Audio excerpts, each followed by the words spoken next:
Всем привет, я вечно худеющая Нана. Мое утро начинается с пищевых добавок, это порошковый коллаген и пробиотик для похудения. Еще во время еды для хорошей кожи я пью цинк.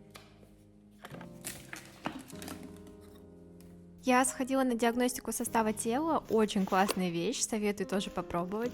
За 1000 рублей обретете бешеную мотивацию работать над внешностью. Врач дала мне четкую цель сбросить 9 килограмм жира, именно жира, а не веса, и нарастить 5 килограмм мышц. При этом питаться могу на 1500-1800 калорий, что вполне неплохой метаболизм, учитывая мое китайское прошлое. Китайская, потому что я жила в Китае и худела как китаянки, то есть жесткие диеты и таблетки, то, что в СНГ называют расстройством пищевого поведения. Если вам интересна моя история похудения на 30 килограмм, дайте знать в комментариях, я сниму об этом ролик. А на завтрак готовлю шакшуку без болгарского перца и с сыром. Скорее всего, это будет самое калорийное блюдо на сегодня.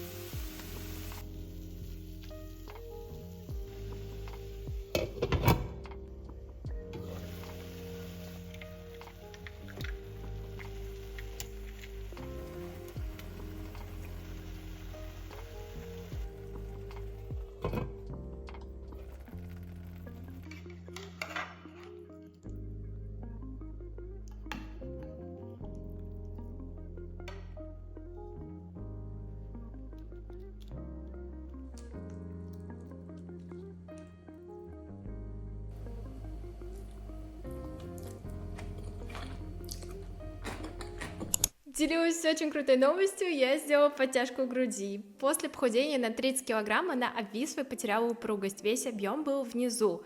Если в белье еще незаметно, можно сложить рулетиком и запихнуть лифчик, то в купальнике выглядело все очень уныло. А я стремлюсь к красивой фигуре, хожу в зал, правильно питаюсь, поэтому этот недостаток я принять просто не смогла бы. Если мне что-то не нравится в себе или в жизни, я попытаюсь это улучшить любыми способами.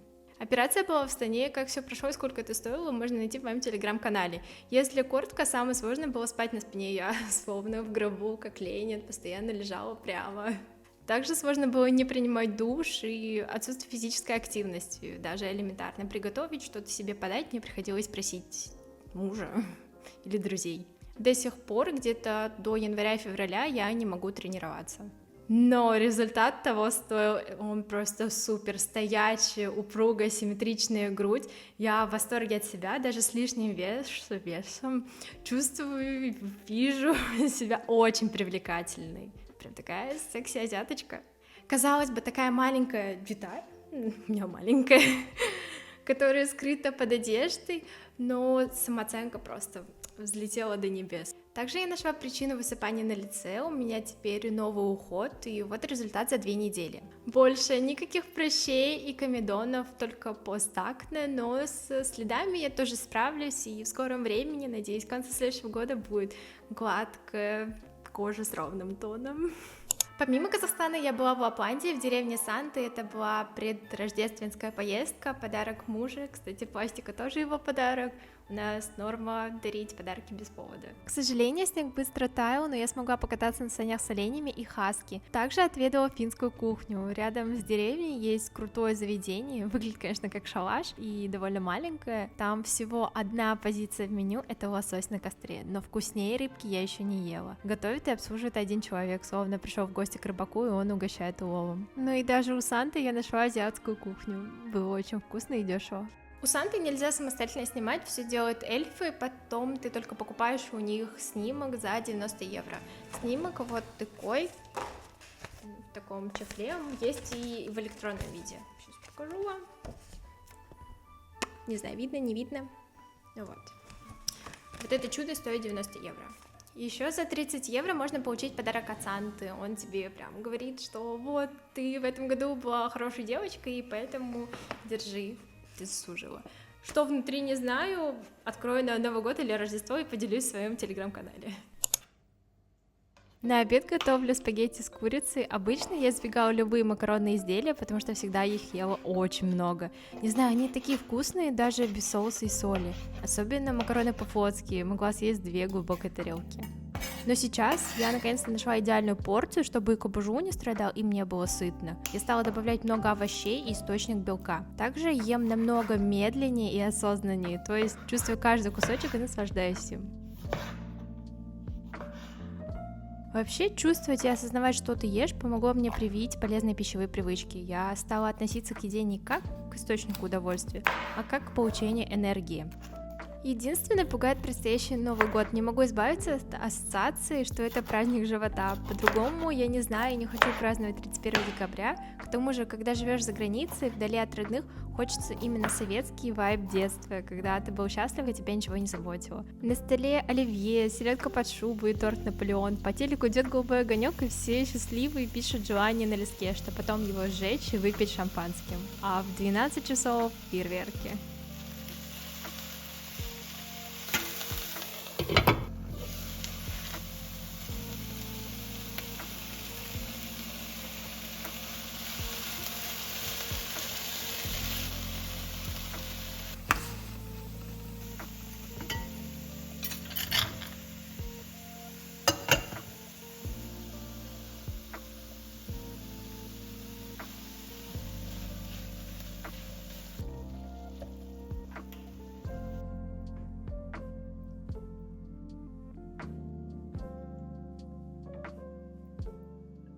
Вот, как можете заметить, у меня большая часть тарелки — это овощи и мясо.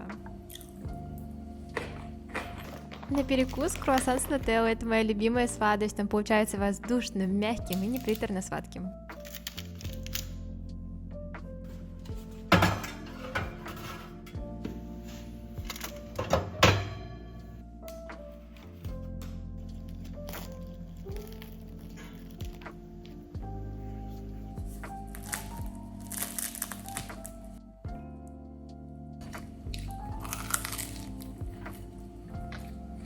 Я люблю пиццу, но в ней очень много калорий, поэтому готовлю ПП-аналог из лаваша. Смазываю его томатной пастой, обязательно шпинат и любой источник белка. Сегодня, допустим, креветки, а так моцарелла, курица, ветчина или фарш. Сверху посыпаю нежирным сыром и ставлю на сухую сковородку. Вот и все. Может, я просто давно не ела пиццу, поэтому этот аналог мне по вкусу очень сильно напоминает пиццу, не знаю, но это реально вкусно. Я прям даже могу съесть на ночь и не париться о фигуре.